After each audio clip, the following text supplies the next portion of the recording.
Hello, and welcome to another video. Today I want to talk to you about Session 2 of my teacher training series.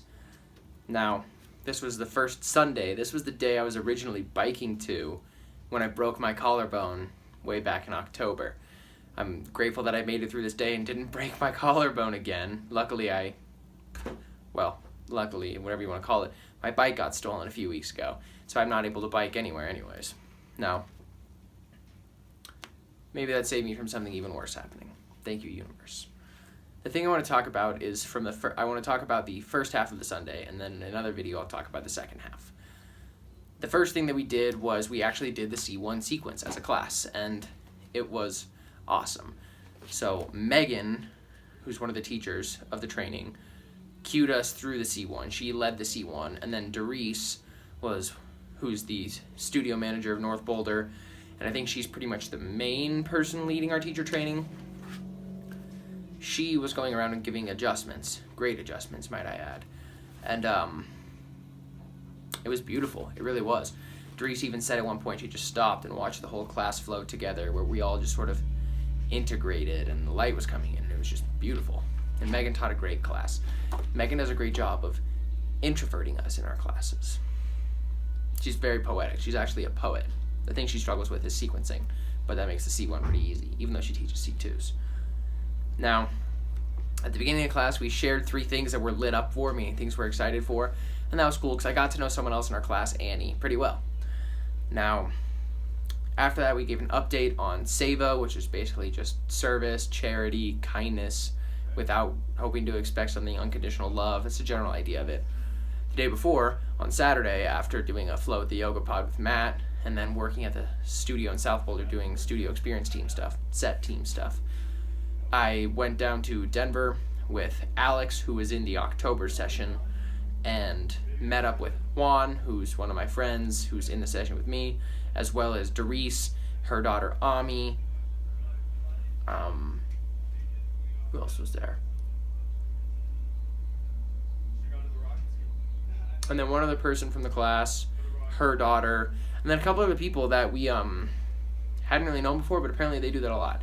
What we did is we went down to Denver Health, and we helped put together packages for women with newborn babies of things like diapers, lotion, burp cloths, bibs, sleepers, onesies, outfits, shoes, hats, gloves, just like the basic essentials, things that people on a low budget might actually need for raising their child. And it felt really good. You know, we put together maybe 30 bags. We didn't have to supply anything, although I think someone brought some stuff. But anyways, then after that, we went back, and I enjoyed the rest of my day. And then on Sunday, we shared about that, and I just talked about how it kind of made me feel.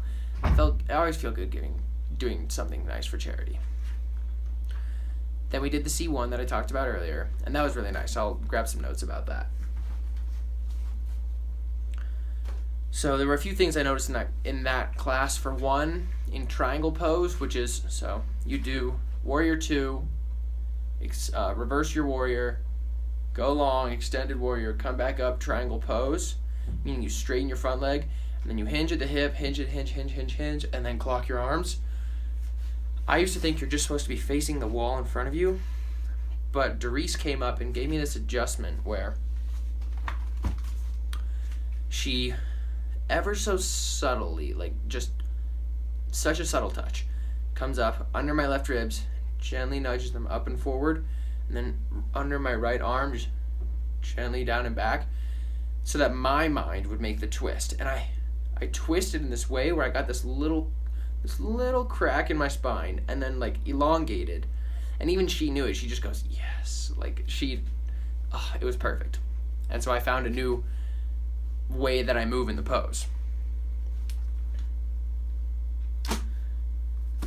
Megan talked about embracing your whole self as your perfect self, and that was really good for me because after I'd done the charity thing the night before, I actually went out with my friends. I didn't drink too much or anything, but stayed up pretty late, and then the next day I was feeling tired and exhausted, and I was ragging on myself pretty hard. Even during the flow when I was trying to be present, I was somewhat being present with that, but for the most part I was pretty harsh on myself.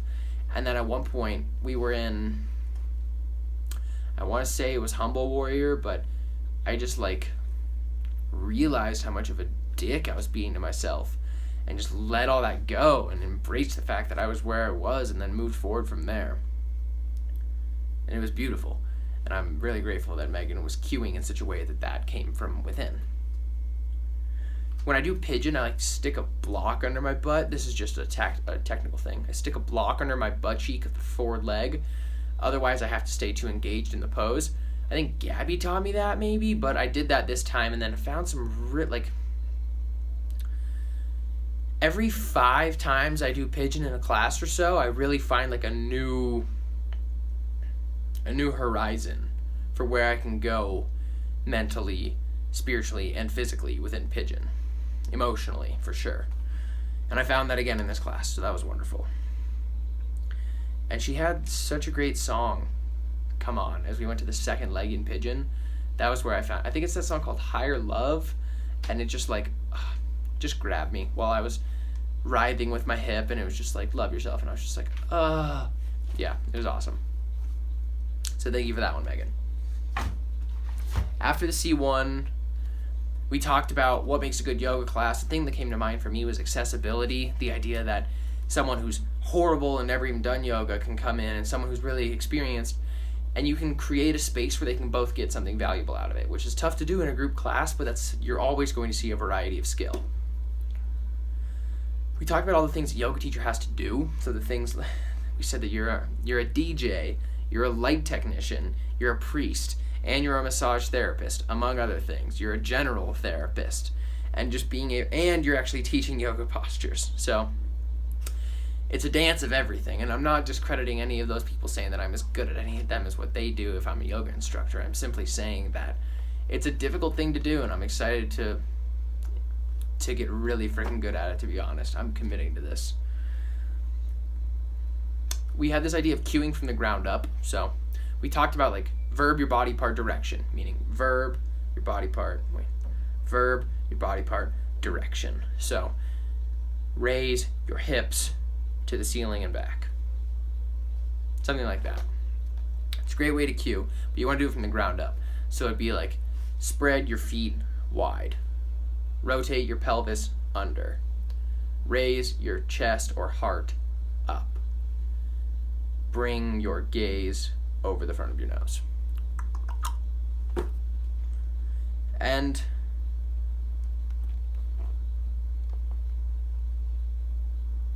I made my first actual mistake publicly in the class. So we've done a few like group things, and I talked about in one of these videos earlier, I think it was the previous one to this, with regards to this series, where like I said all the names, then fucked up, but like I knew I was gonna fuck up there. And in this one, we were cueing, and I just forgot to tell the person, Umar, who was doing the poses in the middle, to release his arms before he came up and to bring his feet together. And so he came up with wide legs and his arms together, and I didn't see what was wrong with it even when he was sitting there like that.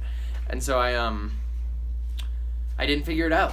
And eventually the class said it, and I was like, oh, but I felt myself begin to judge and shame myself, and then caught it in the moment and said, no, you know what? I'm here to make mistakes, and that's how I get better. And that was nice to actually have had that first experience, that now I can keep that same ball rolling in the class. Then we went and got lunch. That was the morning. Peace.